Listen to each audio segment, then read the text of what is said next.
we've got our film coming out today called Shifting Mindset. The point of this is to have a discussion about some of the details that weren't shared in the film, right? Mm-hmm. So the film is a short film. It's 18 minutes long. We did our best to kind of tell the story with the means that we had.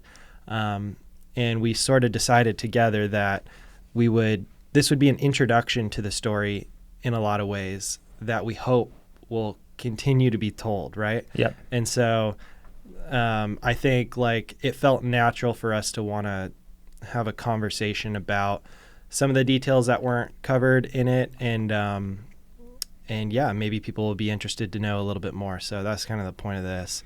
There's a lot of stuff, people don't see, like all the work that goes in behind the scenes, right? Yeah. Like what's funny is we were supposed to do the film a lot earlier than we actually did it, but then things just came up. One after the other. I mean, and to me, that's where we should start for sure. Yeah. I mean, okay, I'm terrible at dates, but when did we meet and get this whole thing started? Had to be at least 2 years ago, right? It was, because I worked at Pivot and a mutual friend introduced who you were to me after asking. Ben Young at Pivot, shout out. I knew that he was into photography, and I was like, hey, we want to see if someone like that, you're into photography, you're into outdoor stuff, like, do you know a photographer that might be interested in doing a project starting with just like photography, really? And then he's like, I have the perfect guy. And I'm like, cool, hook us up, like, who is he? So it started, I would say, it was probably the fall of 2020. 20, yeah. It had to have been had to have been fall 2020, because we were kind of ending out that season, and it was like, okay, what's going to happen for 2021? Like, let's get some stuff on board. And he's like, let me connect you with Dylan. Yeah, and if I remember correctly, you guys were looking for someone local too, because at that time, yes. You guys now live in Arkansas, but at that time you guys were living in Phoenix, Arizona, where you spent most of your life, all of your life, for the most part. And I'm living in Phoenix too. So exactly. Yeah, so he was like, hey, this is the perfect dude. Like, he's awesome. He'd be great. You should meet. And then come to find out, when we did reach out to you, you were like, actually, I reached out to Taylor like 2 years prior, like, hey, it'd be so cool to like do something together. So it was just funny how it all like kind of fell into its lap. I think we had one conversation on the phone. Yeah. When we like first met, and the conversation was like 45 minutes long. Yeah. And I was like, okay, I feel like I've known Dylan for like 10 years now. Yeah, totally. No, that was like my impression too, was we hopped on the phone, and I knew nothing about you guys. Ben just told me like, hey, I gave your number to some people who are potentially looking to like work with you or something. Yeah. But it was just so interesting because where you grew up is where I freaking grew up. Mm-hmm. Like, I know exactly where you live and where you grew up, and I was supposed to go to that high school. I decided not to. I went to a high school down the street, but my dad still lives like less than a mile from where we guys when we started this project. Yeah, when you started this project, like, and we're a similar age range, and just there were so many connections. I know it sounds a little cliche, but for real, if you're from this part of Phoenix, it's like a suburb of Phoenix. There are some things that are kind of understood about like maybe the way you kind of grew up and sort of the people you were around growing up. And it was, it just felt, there were just so many things clicking. Like, it was so easy to kind of be like, wow, this is probably going to be great, and so from that point we had chatted, and we had talked about a few things, but the major thing was you going back to 24 Hours in the Old Pueblo. Mm-hmm. Yep. And so do you kind of want to like elaborate on sort of why you were going back to that race? Yeah. So at that time, like, it was post 24 Hours in the Old Pueblo 2020. which was a great race up until it wasn't. Yeah. I had like a major collapse at that one. Mental collapse. Mental collapse, yeah. I've shared a little bit about it, but I don't think I kind of didn't talk about it as much as I probably should have. But during that race, I would say probably hour 18 is when I really started to notice stuff going wrong. The race was going really well at that point, but kind of to sum it up, like I had like a full-on mental breakdown, anxiety attack on the bike out there, which ended the race prematurely, which was really upsetting. And you were leading the race at that point, correct? Yeah. And I was racing against someone that I looked up to and still do since I got into the sport, which was Josh Tostado. Mm-hmm. And just like crazy things were happening out there that I was so deep in my head and kind of freaking myself out so much that I was convinced that he was like hiding out in bushes.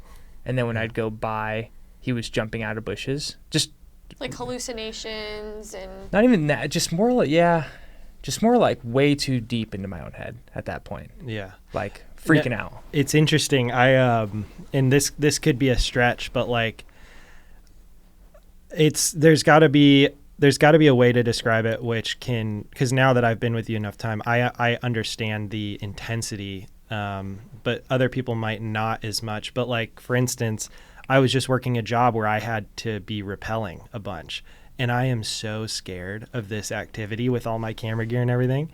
And I remember at one point they wanted me to just like rappel halfway down and then just like lock it off and then just stand there hanging off this cliff while I'm filming people go by.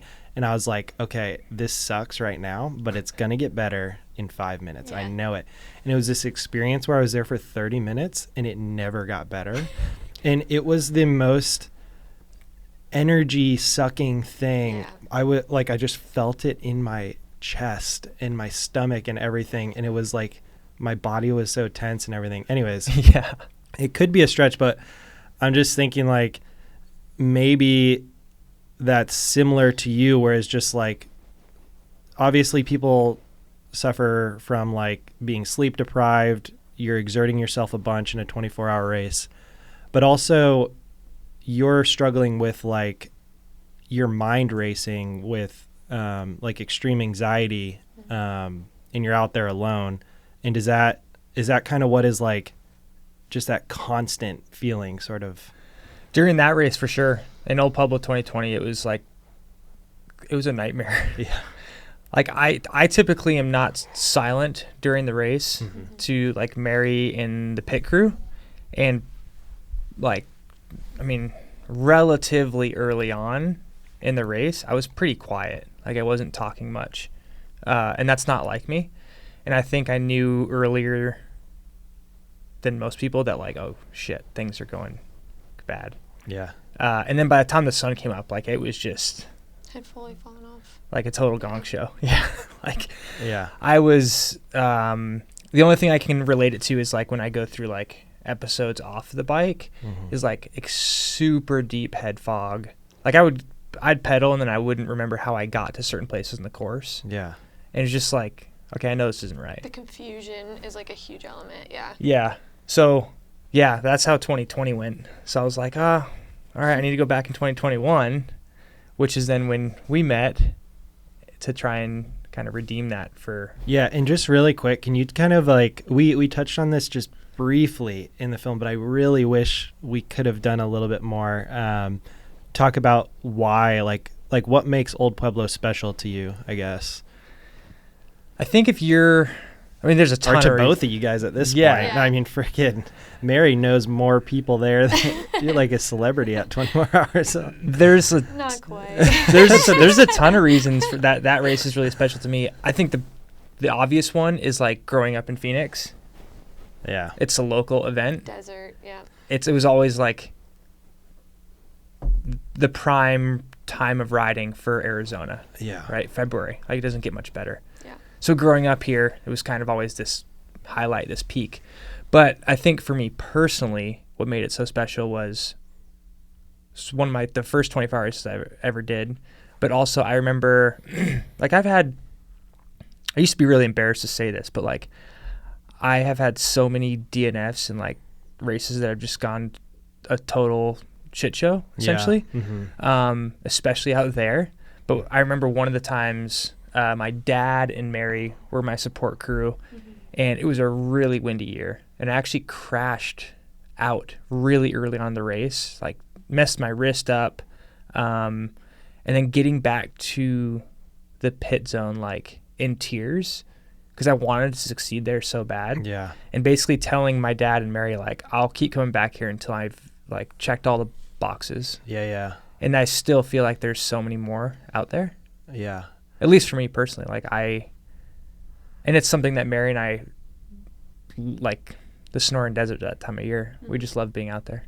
I know. It truly is like, it's so beautiful that time of year and everything. And like, I'm not wrong in saying, based on what I've seen at this point, I'm not wrong in saying that it's one of the biggest 24-hour events in the world, correct? Yeah. Like, and it happens right here in the state that you're from and kind of grew up riding. Yeah. Yeah. And Todd Sadow and Epic Rides, like they have that thing really like super dialed. Yeah. The atmosphere is insane. All the races I've been to, it's crazy how everybody there is so helpful and like nice, and it's like a good mood bringer for sure. That whole weekend is just, people are there for one reason, and it's to have fun on their bikes and hang out with each other and just truly enjoy the atmosphere. And I think that, I mean, for me, I'm not like a mountain biker by trade. I mean, in high school when Taylor and I first started dating, like, I thought it was the weirdest thing. I didn't know like normal people did this activity.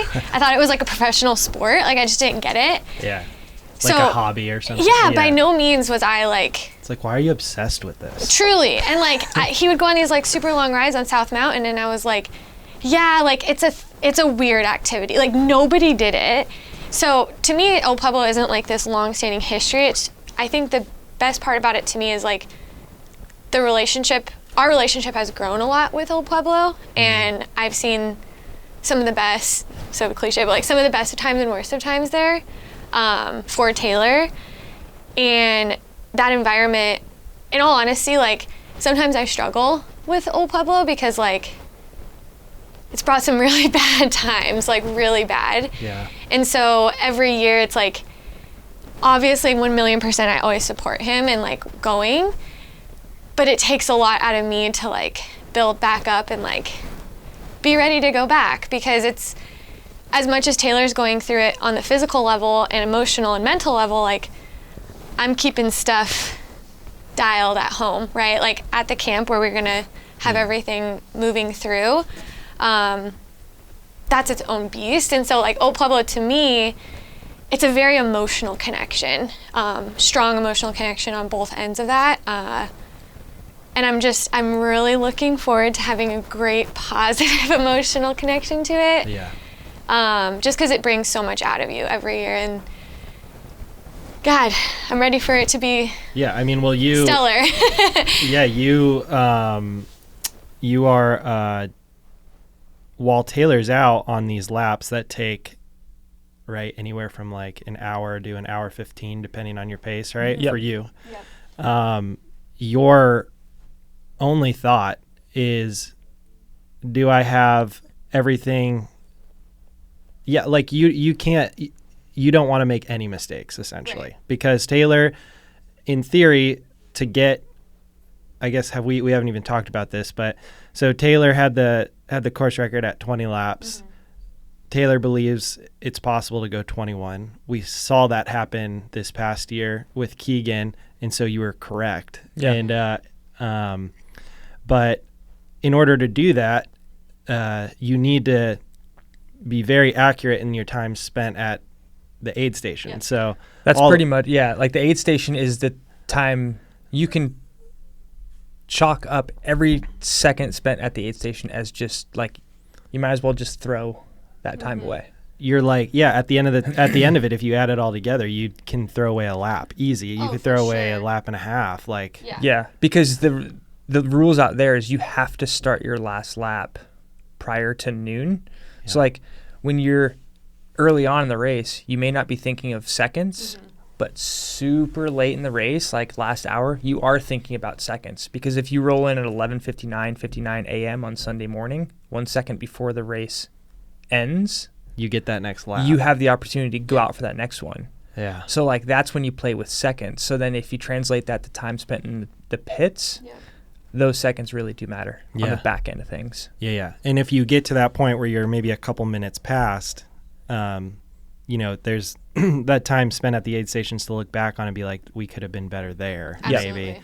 Maybe. What we're on misses, we review footage and stuff of people like taking video of us, and it's like, okay, that's a bad plan. Like, we need to put your shoes on in a different order than like your socks, and like we need to have this set aside over here. Like, we pretty much pick apart everything. And my only goal, the second Taylor leaves, is to get him back here and out as fast as possible. So it's a lot to kind of expect perfection, but I try to get as close to that as I guess possible, because I don't want to ever, be the reason that like those seconds weren't salvaged at the last minute before the race ticks over to noon again.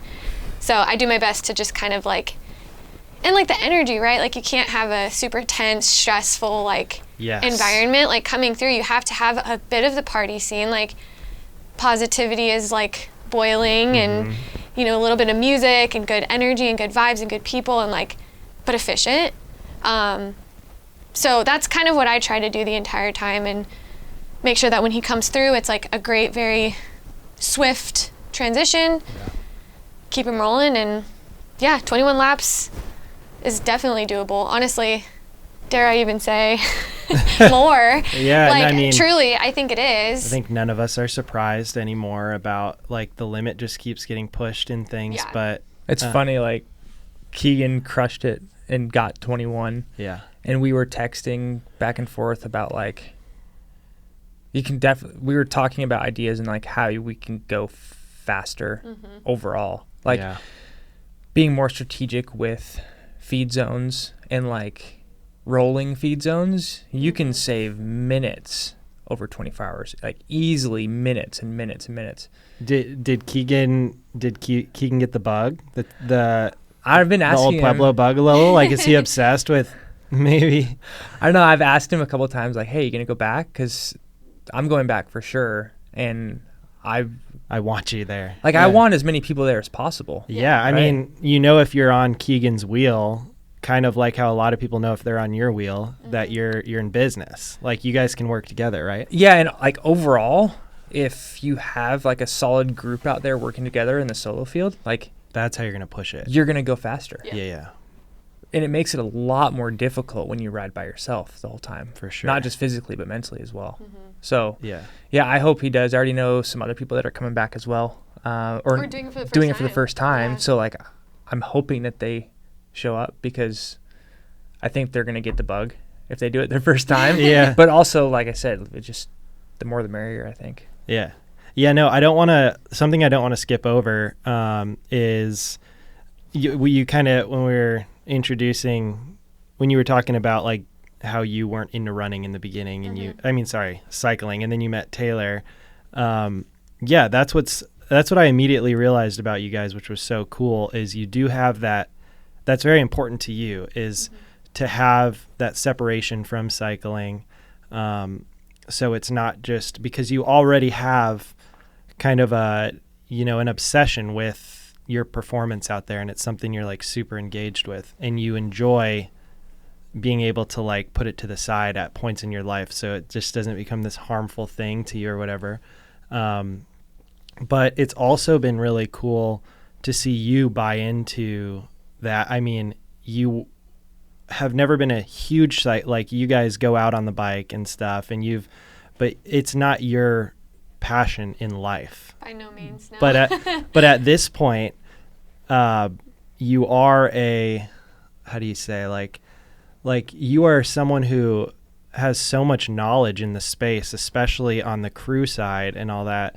It's kind of crazy to see that, like, you're working on the bike, you're working on Taylor's like super modern like bikes that haven't been out for a while and new technologies. I mean, cycling is crazy on that sense. Yeah. And so to know how to like crew and troubleshoot and stuff, or even just like know what other people can do to help in the crews is super like wild, you know? Yeah, it's taken definitely some time and dedication. And again, back to it, like it's something that Taylor loves, and like that's why I care about it, is because he cares so much. It could have been any hobby truly, and like I've always identified myself as like the helper, or like the person that wants to see other people succeed, and it works out very well that that's someone that Taylor is. Like, he really wants to succeed in this space, and so I find myself best suited with that element of his success. Yeah, I like being active and like doing things outdoors and with our dogs and stuff, but I think honestly if we were both that into it, it would be kind of stressful, or like we kind of butt heads on like our goals. Yeah. So it's a really good balance, I think, for us. It allows for Taylor to kind of go into that zone and be on his own when it comes to the training element, and then in my regular 9 to 5, like I have my things and how I define success, but then we get to come together on this pretty frequently, daily, honestly. Yeah. But especially for performance, so. Yeah. No, it's super cool to see. It's pretty common to see a couple in endurance sports who both have their own goals, and it's essentially their whole life. And I've always said it's, you know, who gives a crap how you do it? It's just about that you do it. You're doing something that feels good. So I'm not saying any way is the right way, but it's cool to see the relationship you guys have, and your support stood out to me big time. Appreciate that. Yeah, for sure. But I mean, so we touched on like 24 hours in the old Pueblo and why it's so important and everything. Do you think, like, I want to kind of dive more into some of the details. I'm sure, man, there was so many things within this film that we could have talked about. We did 2 interviews. Both were like, the first one was long. It was like an hour and a half. Yeah. And the second one was probably about an hour. And the thing is, we always knew we wanted to do a short film. This is my first like independently produced film, and I just don't think in the beginning we had the means to really go for. I wanted there to be a cinematic quality to it, right? And I wanted it to get a point across. I wanted it to be very watchable, but I also wanted you to like go through like a full story and everything. But like, so it was hard to include everything. But I think if you try and break down your kind of relationship with 24 Hours in the Old Pueblo, well, even, I won't stop myself. We even skipped over some things. So in between 24 Hours, anyways, we'll get back to that. But your relationship with 24 Hours in the Old Pueblo, in some ways, you could argue, although it's something you love, it also has, it's both sides of the coin. There's a balance there, because it also, and correct me if I'm wrong, is the part of your personality where you know this thing, you're kind of like, it's a known to you, and you're sort of obsessed with performing perfectly there. And that is part of it. Although there are so many pros to going back to that race, there's also that competitive ego side that is there, that we all know pretty well. Would you say there's also that side to the race for you as well? There was in the past, for sure. I think that's not to say it's not there anymore, but it's, I don't know. It's like it's a tricky question, because I know that area so well. I know that course so well. I've done so many laps out there. Probably the most laps any single person. Yeah, just from Not like from racing either, like going out there weekends before training and pre-riding. And so like when I start to get into that mindset of like, oh, I'll go down there and do some pre-ride laps, and then I'll like look at lap times, and I'll look at what's faster on this side of the course versus what's faster on that side of the course, and then equipment choices. Like, it's easy to fall into that hole of like, for me, overly obsessing about things. Yeah. But I definitely have a healthier grasp on that. Yeah. Because I have the personality of like, I can't really multitask when it comes to like focusing in on one thing. Mm-hmm. I really only have the energy to like focus on one thing, but I heavily focus on that one thing. Mm-hmm. So like I'm trying to like not fall into that same trap again. I think it is safe though to say that it's hard to say that ego is the right word, but like Taylor is very competitive with himself. Like you do believe you have potential that you've not reached in a lot of ways, particularly at Old Pueblo. And so it's like that element, yes. If we're going to call it ego, like that I think is very present. Like he just knows what's possible for himself. Whoever else is around.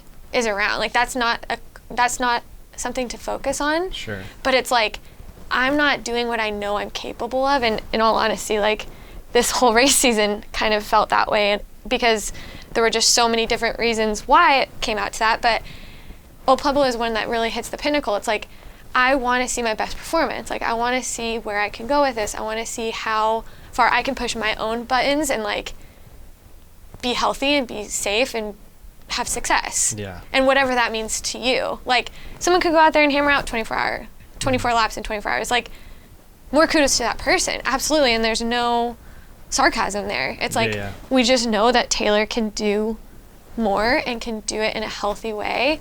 And that's, for me, I think that's a big part when I was mentioning earlier that Old Pueblo carries a lot of emotion, like both positive and a little bit, I guess, negative. It's like there's just been a lot of loss there. Yeah. And it's just like, it's so close. Like you just want to grab it.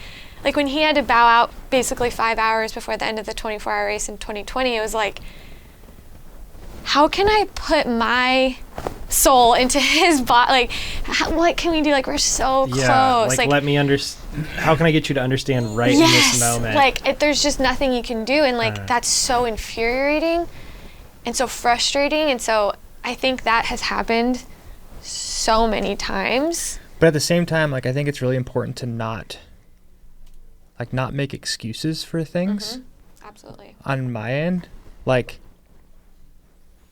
I think in the past I've tried to find excuses as like a protection method, but like this year, like basically all of this year, 2022, not a single race has gone the way that I had obviously hoped. Yeah. And like, it just is what it is. Like I've felt ready in training. I've had really good training rides this year, but like I just haven't performed. And so like, I think that that's another positive to look at Old Pueblo moving forward is like there's no excuses around it. If it's a breakdown mentally, it's a breakdown mentally. Yeah. Like it's like I ultimately have the most control of things, which I think is important for me to move forward in a healthy mindset. Yeah, and I think one thing to that is like I always try to keep a bit of a logical approach to things because it's really easy to get overly emotional. It's really easy to get like overly self-critical, and it's like, okay, let's just look at the facts. Like, for example, at Big Sugar, you flatted twice. Yeah. And it's like, not being harsh, but like, why'd you flat? Like, was there an error on your part? Like, is there something we can better approach with this? You know, how can we get better, right?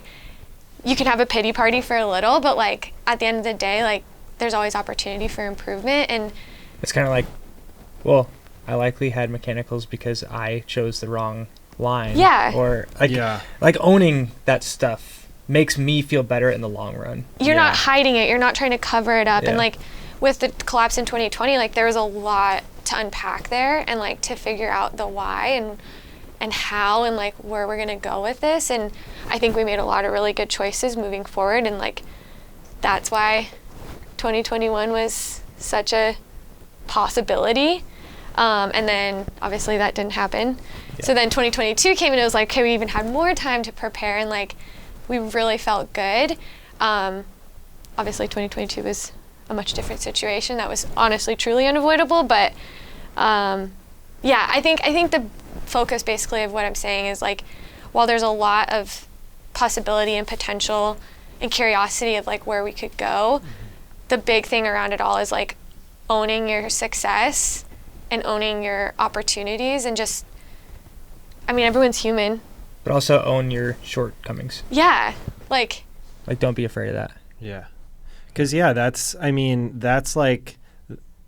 that's the overarching thing we're trying to kind of like share is and I mean, just talking with you and knowing you guys for as long as I have, it's the film, as we said, was supposed to be within like the first 6 months of us knowing each other, we were going to film it and put it out and everything.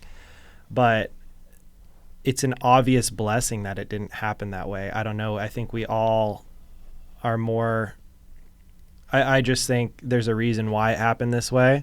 And it's the, shifting mindset it's called that because it's really, you're not doing much different, but you're trying to like physically, and your goals aren't much different.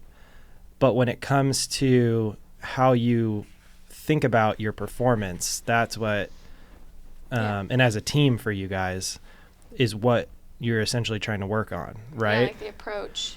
Yeah. But it is funny how you said, like, we were supposed to make this film early on. It was supposed to be centered around Old Pueblo 2021. Yeah. Then that got canceled. So then, honestly, like, it was kind of like, oh, shit, what do we do? So then we talked, Mary and I talked, was like, okay, well, I'd still like to do something. Let's do an AZT, like have a crack at the AZT. And I was the AZT 300. Yeah. And like, thanks to you, you're like, I'm all in for that. So we had moved the plan originally to the AZT 300. In April of 2021. Mm-hmm. And then I had an episode again. And once again, thanks to you, it was like, okay, that's fine.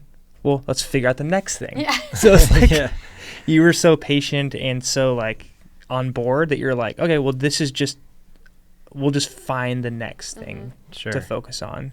And that's something that people don't see when they see the film, is how many times things switched and how patient you were. We shifted mindset quite a lot. Yeah, I mean, one might say. Like what's interesting or something to convey about this story is like, we're not reminiscing on times that were had in the past, Is that Sammy? Yeah. My dog's in here right now. Hopefully she doesn't tip any cameras over. Is she all right? A little sneezy sneeze. Oh, she sneezed? Oh, I didn't. Okay. But yeah, where was I going with that? Basically how it like transitioned from Old Pueblo to AZT back to Old Pueblo. Yeah. Just like a. Oh yeah. So where I was going with that was we're not reminiscing on some like former life experience and trying to tell a story that way. Taylor, the things that Taylor struggles with, we were in, I mean, I don't know what you guys would say, but I think we were very much in like almost the eye of the storm at that point in time. Like we were telling a story that was very real at that moment in time. And so the not being able to, like, COVID happening and then you going for these new goals like the AZT 300, and then Mary being like, oh, I don't know about this goal. And then, like, this seems crazy. And it was crazy, but it was, and then just like all the ways that things moved. And then for you to have, these, symptoms that ended up being what affected you at 2021 Old Pueblo, 2020 or 2020 or sorry, 2020, 2020 and 2022, similar, right? Or no, those are different experiences. Yeah. So, well, with your experiences at 2022 Old Pueblo, you had similar symptoms in your trainings leading up to that race. And so we were very much like you having to go to your PT, you then getting help with like the ketamine treatments, which is what you talk about in the film and stuff. And so we needed to be, it wasn't just like smooth sailing on reminiscing on an old story. It was we were very much like talking about something in the moment. And with that, hopefully being able to continue your guys' like journey right towards, I think, actually, I don't know if this is a question that's out of turn, but like, I guess why was it important for you guys to sort of bring this to light, like share this stuff? I think for me, like I had hidden my anxiety and depression for so long. Really the only person who has known about it for any like super extended period of time is Mary. Like my mom has known about it for quite some time, but I didn't share a lot of like details around it with my mom. Yeah. And it was kind of, there came a point where I was just, I couldn't keep that to myself any longer. Especially in 2021 when I had an episode where the suicidal thoughts were at its peak. I was like, okay, I can't continue like going on with this just by myself. Obviously Mary knew the extent of most things, but I think I still hid some things from her even up until last year. Mm-hmm. And finally I just was like an open book and let everything fly that had been going on, which was, I was terrified to do that, but also super thankful because it wasn't like when I brought this stuff up, all these alarm bells went off. It was like, okay, I told her, and then it was like, let's go find help. Mm. And that was super like reassuring to me because it was like, okay, well now, like I'm not freaking her out with what I'm telling her. What I was telling her was pretty alarming. Yeah. And it did scare me. I mean, I'm not going to like sit here stone faced and be like, for sure, no big deal, let's move on. But I think in my family, my middle sister had a lot of mental health issues when I was younger. And so for some weird way, like I was conditioned to be able to handle it. To like receive the information. Yeah. And not want to run from it in a way. Absolutely. Like just to feel, I don't know if comfortable is the right word because it's not a very comfortable thing, but I just felt like, okay, this is something we can work through. Yeah. And like I said in the pits, it's the same like approach. It's just like, what do we need to do? How are we going to get there? What's our goal? Like, what's the direction here? Yeah. What are you comfortable with? Like, where do we want to start? Because somebody going through that stuff, and I just speak from maybe my own experience, but that's the problem, is you start spiraling in this direction and you cannot see a solution. Like you can't 100%. see, and you can't start doing things that will help you. It's like you can't feels rationalize. impossible. It's like you can't rationalize with it. Yeah. Especially like when I'm in my like going through those episodes, I always seek like answers from other people because I don't trust what's going on in my own head.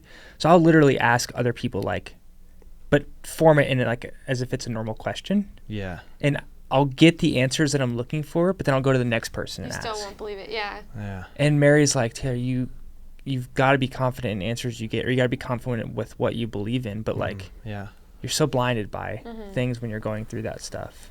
But I think kind of relaying back to the question of like, why do you want to share it?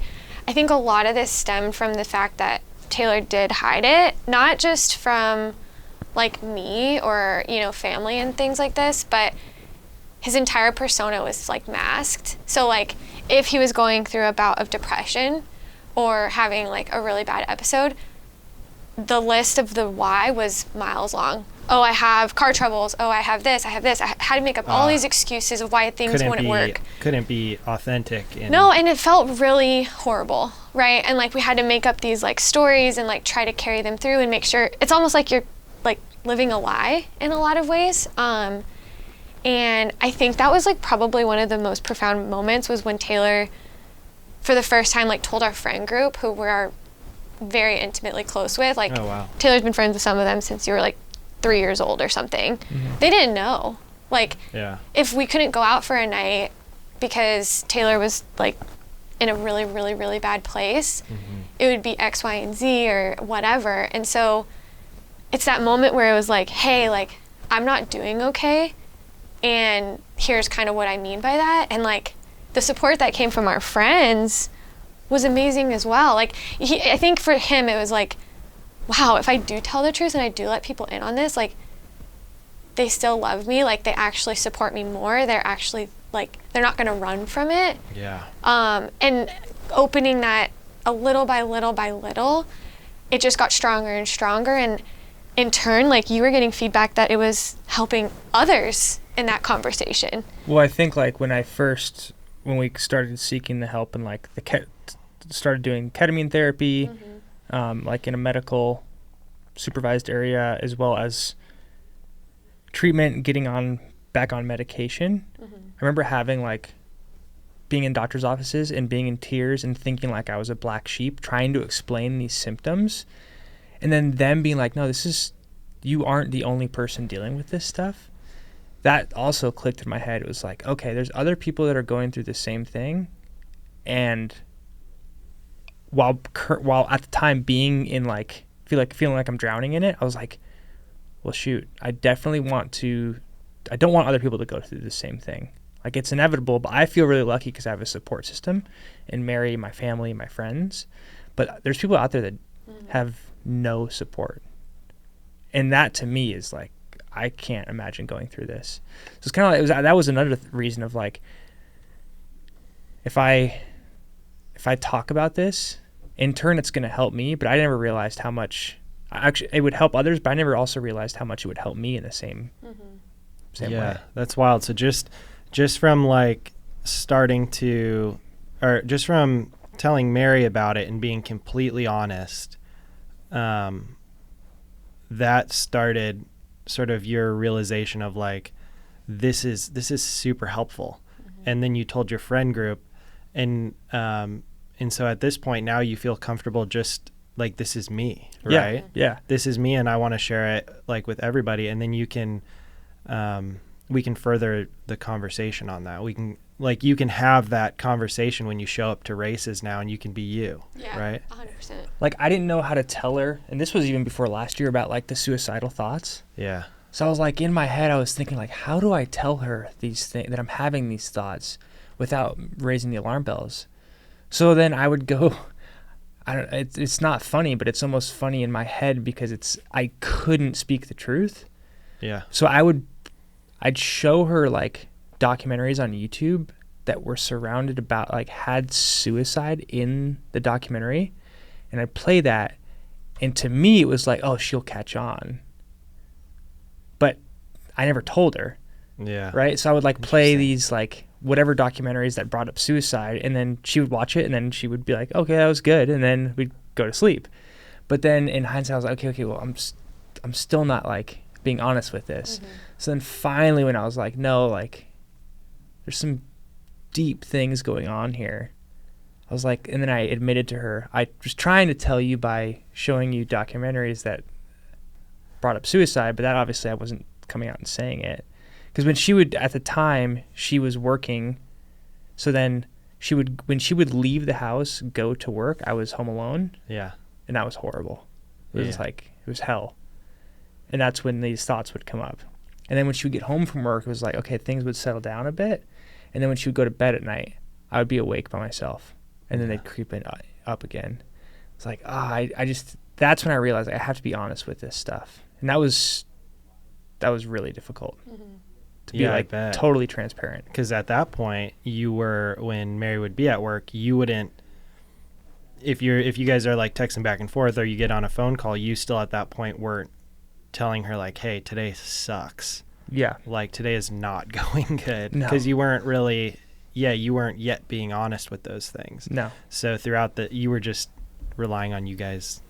Yeah, he would, like, call me in, like, kind of states of panic, and that did make me pretty nervous, even before he admitted that, like, the element of suicide had ever entered the picture in our conversation. It probably had earlier in his own mind, but he didn't share that with me. Yeah.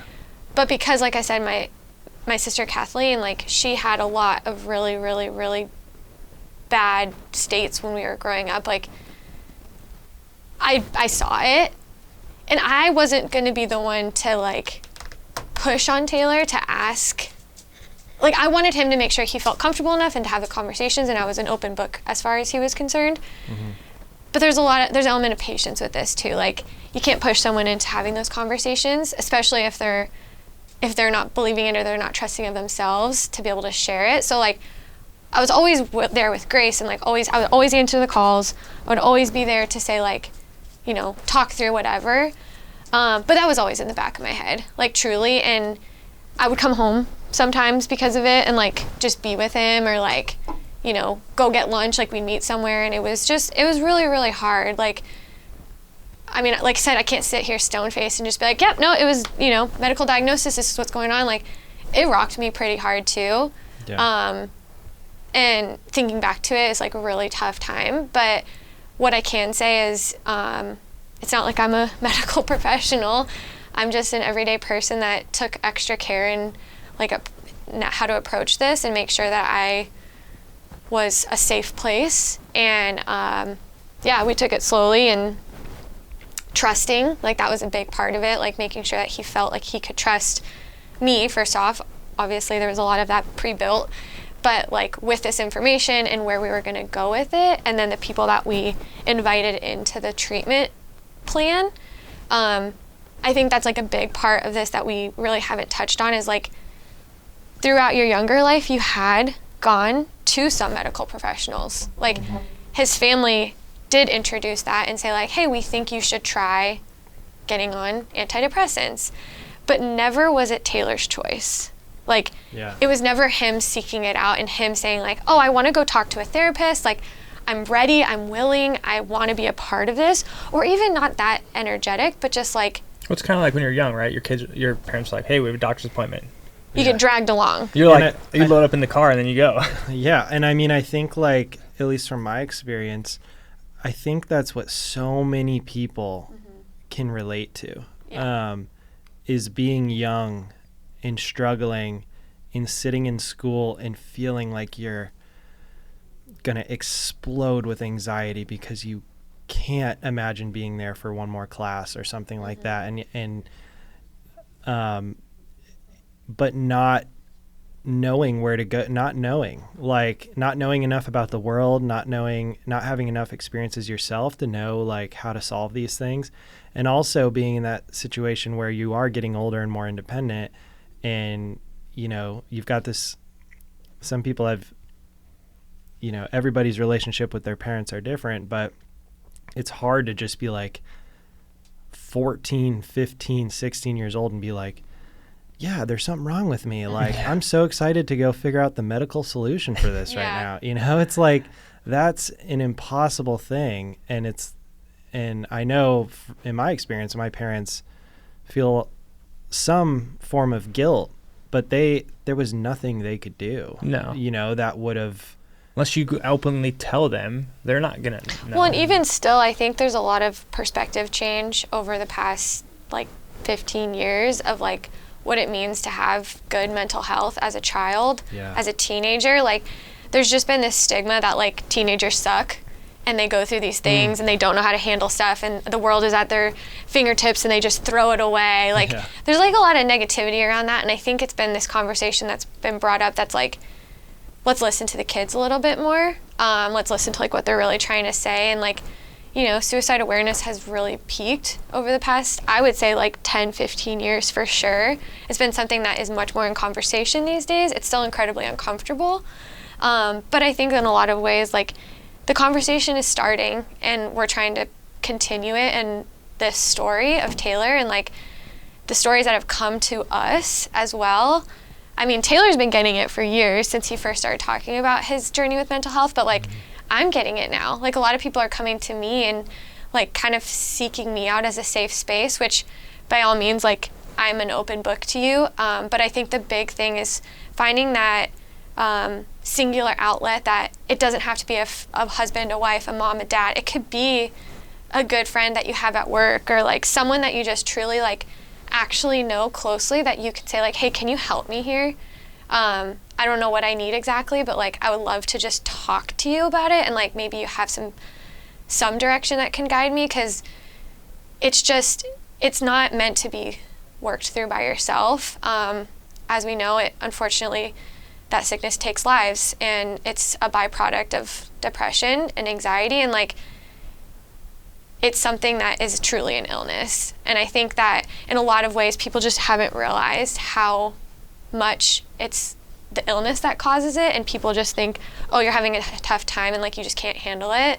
That was the old mentality. Like, things are really shifting into a way of like, just like any other illness, right? Like diabetes, or saying that you have high blood pressure. Like, people aren't that afraid to talk about that stuff. They talk about it all the time. How many pills they take per day, how many doctor's visits they go to. Like, having a mental illness or having mental health struggles is really in that same vein, and we just need to be more comfortable. And I truly think that, like, back when you were 14, 15, 16, whatever, even when you were 8, that kind of conversation just didn't really exist. At least from my understanding, like when I was a little kid with my sister, obviously your experience with it, now you're sharing that, like, just so many people. And then not just kids, like adults. Like, I've had people reach out and, you know, they're veterans of war, or they're 55 years old and they've never talked to anybody about this experience they've had. But now is the time, like, more than ever, the conversation has started. And I think that's like really the goal with this. Is Taylor's an incredible athlete. He's not superhuman, he is a human, and he goes through a lot of things. He's really good at his craft, but like, let's just keep the conversation going. Like, I don't think it's worth, you know, hiding behind these lenses of like, everything's perfect. Like, social media likes to show that, but that's not true. I got like goosebumps right now, but I think we can all agree that when there are things we want in life, we can speak them and we can attract them. You know what I mean? Just how when Taylor was getting into mountain biking, you know, you start to attract those people, you attract opportunities, and it takes up your mind, and you find ways to make things happen. I think we can all agree you can manifest things in life. And like, so what's the opposite? The opposite looks a lot like mental health issues, where we don't talk about them and we don't manifest solutions because we've been hiding them, you know? And so it's like, oh, if all of a sudden one of your main priorities and one of your main topics of conversation can be trying to get better from things you've been dealing with your whole life, then you're probably going to find groups of people that relate to that, and that you can like start to attract solutions or whatever. It's like, I mean, we all three of us have just sort of been dreaming of, it's been a long time coming to get this particular project out. But I know for me, I've always known that, I mean, you've done a few podcasts and stuff like that. But I've always sort of known that this would sort of just be the start, you know, and this by no means is meant to be a film that tells it all and solves things or anything. It's meant to be the starting point of a conversation that hopefully just continues to grow, and then the story keeps going for you, but also, you know, my hopes is that, and I don't know, I don't want to speak for you guys too much, and maybe this isn't your hopes, but like, just being with you guys at races, so many people come up to you guys and are so excited to see you. I mountain bike very much like once a week, maybe, as a hobby. And even guys I ride with locally, they're all like, you know, they just speak so highly of like you guys and the way you ride and all that kind of stuff. And so to just have that be comfortable for even people who aren't struggling with it to understand and just like accept, I mean, that's going to be huge too, you know. For sure. And it's just like, it's cool, and it gets me really excited to see where like the opportunities that will come from just like being 100% truthful. And that's why for me this story has been so cool, because that's what I'm always searching for in like journalism or storytelling, whatever. Is just something like truly authentic and something that I feel that can provide things for the people involved, you know. So One of the cool questions that just reminded me of when we did the live premiere at the Meteor on last Friday, one of the things that we talked about was, and I tried to remind everyone, is like, not everyone in this room has experienced, an element of mental health issues, right? Yeah. But every single person in this room, every single person that watches this film, every single person that hears about this knows somebody that has. And I think that that's something that's really critical to remind everyone of, is like, I'm not saying that this film caters to only the people that have gone through it. Absolutely, it will benefit them. Like, seeing that someone else has gone through it and how they've struggled and how they've, overcome to some degree and is continuing to work through. But your brother, your niece, your nephew, your cousin, the friend down the street, anybody in your life, this is something to set as a reminder of, like, we can all become better. Like, on a daily basis. I think that that's really the essence of, way to get philosophical, but like the essence of humanity is like to better ourselves, to become better for tomorrow, a better version of ourselves. Yeah. And these types of conversations can legitimately save lives. I know that in Taylor's case, it really did. Like, having this open conversation, and there's been a lot of people that have told us similarly, like, they were, feeling really, really lost, and they've talked to Taylor, they've watched something, they've listened to a podcast that he's done, and it's like, we're no saints, but like, it feels amazing to know that that could help. Or they just talk to somebody that's willing to listen. Just listen. Like, maybe you don't even need to say much. You just listen to them. Yeah. And you take note of it.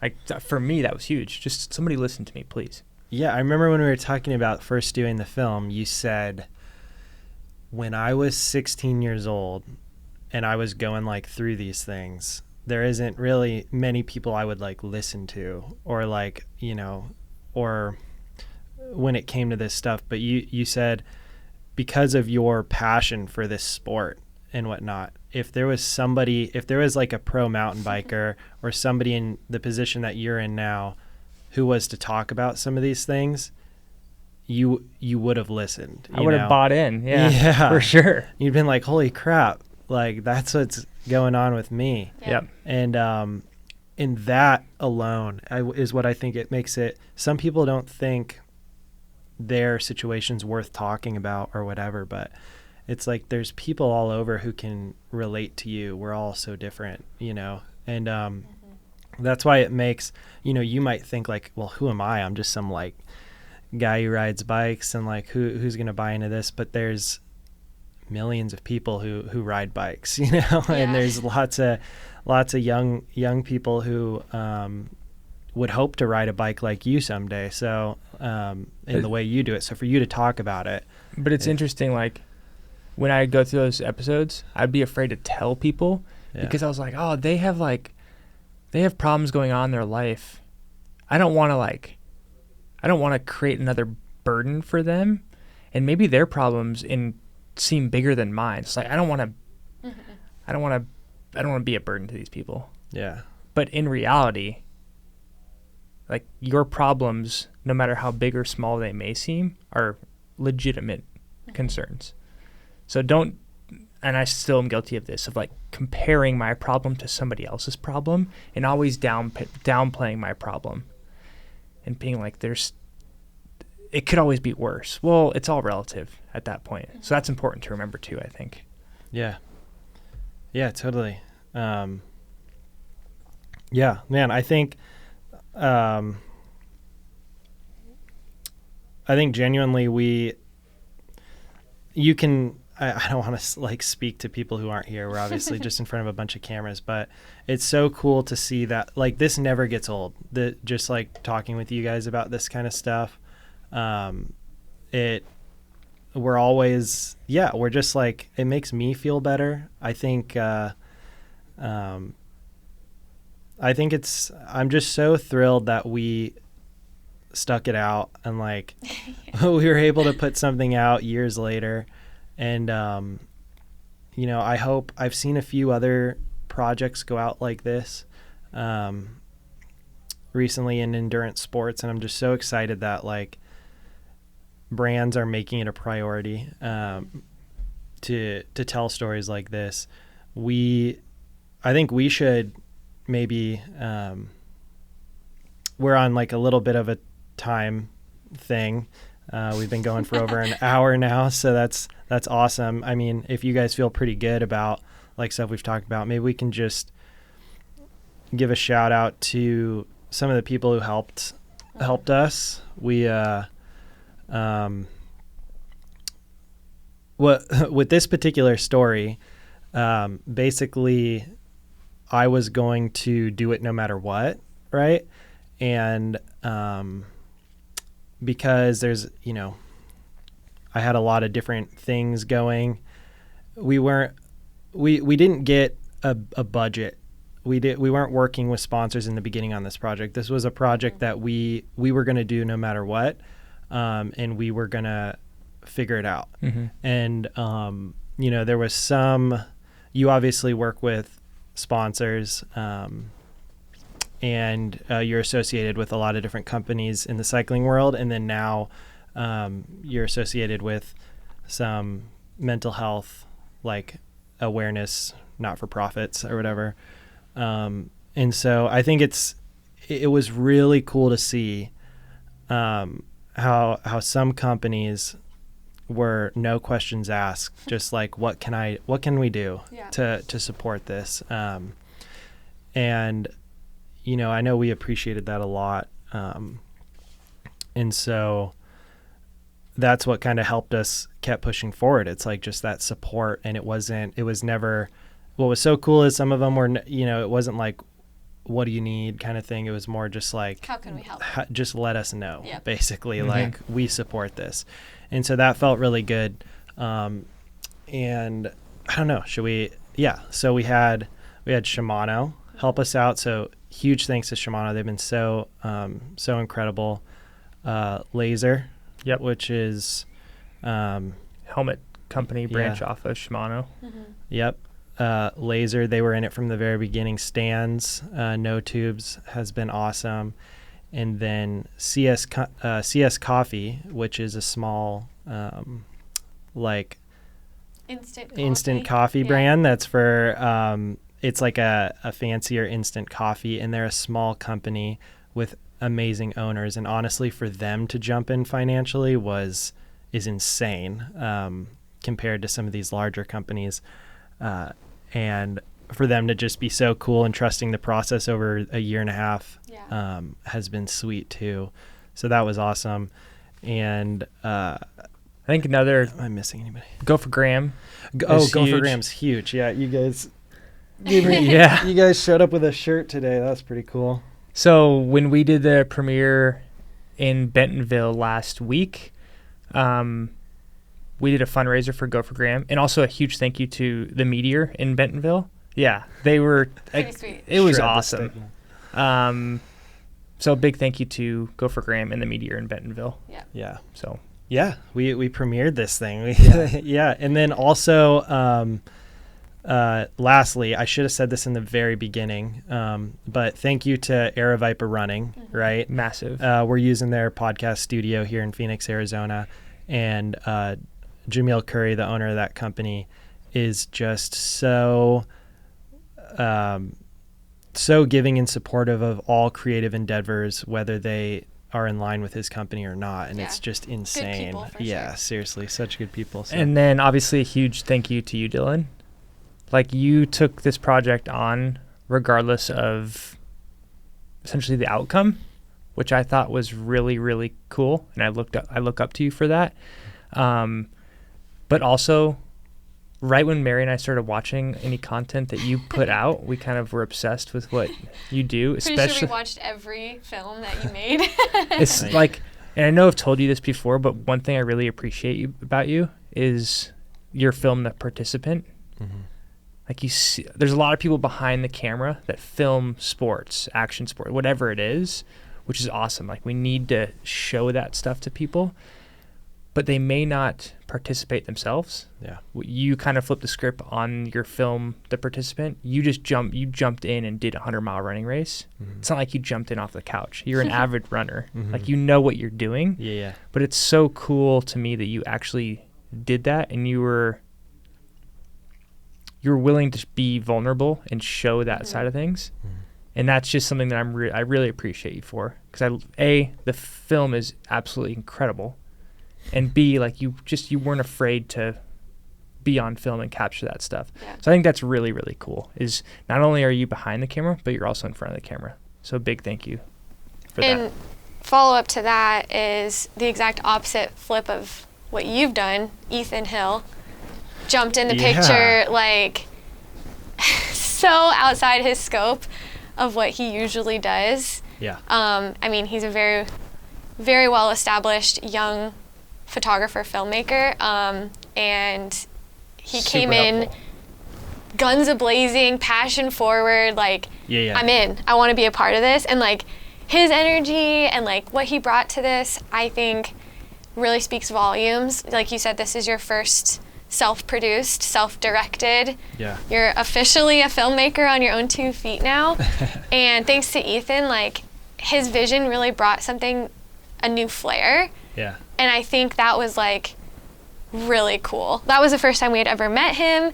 Come to find out there's 1,000,001 connections between us and him, and like just like anything else in Arizona, you know, they're all connected, but he was such a fresh take on this project, and like so happy to have him be a part of it. And Yeah. that was really cool. Yeah, for sure. Ethan was awesome. But it goes to show how important you guys as content creators are. There needs to be more thank yous given to people like you, people like Ethan. Mm-hmm. Without you, none of this stuff would get out there. Yeah, Taylor's story stands without, but having it shown to the world through the lens of Dylan Harris and Ethan Hill, like that really makes it something people can consume, you know? So Yeah. Big thank you to you and Ethan. And yeah, I would definitely, Mary and I kind of became obsessed with the film The Participant. So well, Taylor's now a full endurance running enthusiast. Yeah. Enthusiast, I will say, not a participant at this point. That might be in his Which next life. For maybe people who don't know, that's mostly what I've done. Yeah. Is worked with ultra runners. So that's why they're saying that. But. And so like once Dylan started release The Participant, I watched that and kind of was like, okay, now I'm going on a deep dive of running films docu. on YouTube, and he was able to provide like a ton of other running films that I kind of fell in love with. And yeah, it just shows to me that his work is outstanding. I appreciate you guys. Yeah, you guys hold a high standard to the type of people you want around you, and that influenced me bringing on Ethan. You know, I see really highly of him. Freaking dude's 19 years old and so crazy. Is so talented, but more than being talented, and this is what I've always said, and this is what has kept me in working towards my passions and doing the filmmaking, is it's not about talent.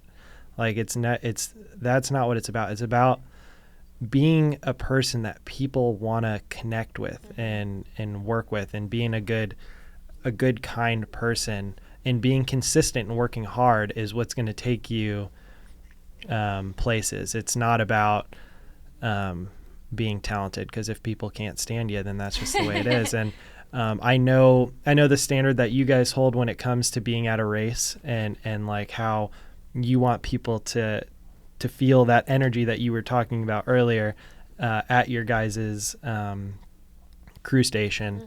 Mm-hmm. And so, yeah, shout out to Ethan for just like being himself, and Freaking awesome. yeah. And like, I think that's what feels so good about this for all of us, is just that we were all able to be ourselves. Yep. And we were able to attract the right people to get it done. And, and we did it. Yeah. And so now the film is out, and it feels really good. And, I would just encourage, like I said earlier, this isn't the whole story. This film's not going to change your life. This film is a story about one person's experience.